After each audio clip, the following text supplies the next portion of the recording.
BNP চেয়ারপারসনের উপদেষ্টা রাজশাহীর সাবেক মেয়র মিজানুর রহমান মিনু বলেছেন, চাঁদাবাজি, দখলসহ সন্ত্রাসী কর্মকাণ্ডের সাথে বিএনপির কেউ জড়িত থাকলে কঠোর সাংগঠনিক ব্যবস্থা নেওয়া হবে। শাহ আলালের রিপোর্ট। রাজশাহী মহানগরীর ভদ্রায় তার বাসভবনে আয়োজিত এক সংবাদ সম্মেলনে এসব কথা বলেন সাবেক মেয়র মিনু। এ সময় উপস্থিত ছিলেন রাজশাহী আইনজীবী সমিতির সাবেক সভাপতি অ্যাডভোকেট আবুল কাশেম, ইসলামী বিশ্ববিদ্যালয়ের সাবেক উপাচার্য অধ্যাপক ডক্টর রফিকুল ইসলাম ও রাজশাহী অ্যাডভোকেট বার সমিতির সাধারণ সম্পাদক অ্যাডভোকেট জমশেদ আলী উপস্থিত ছিলেন।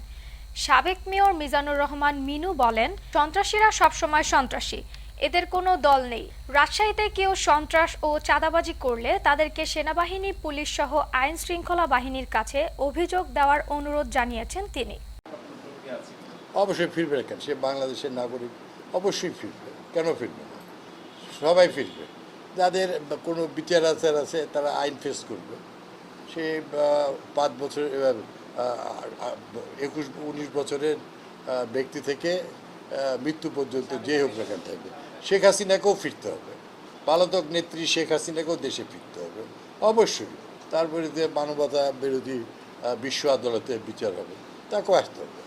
রাজনৈতিকভাবে খুবই সচেতন, যারা এই সমস্ত অপকর্মের সঙ্গে জড়িত আছে তারা খুবই দ্রুত জড়ে পড়বে। আর যারা প্রকৃত ভালো নেতা, সে যে দলেরই হোক না কেন, ভালো ব্যক্তি, তারা অবশ্যই হাইলাইট হবে।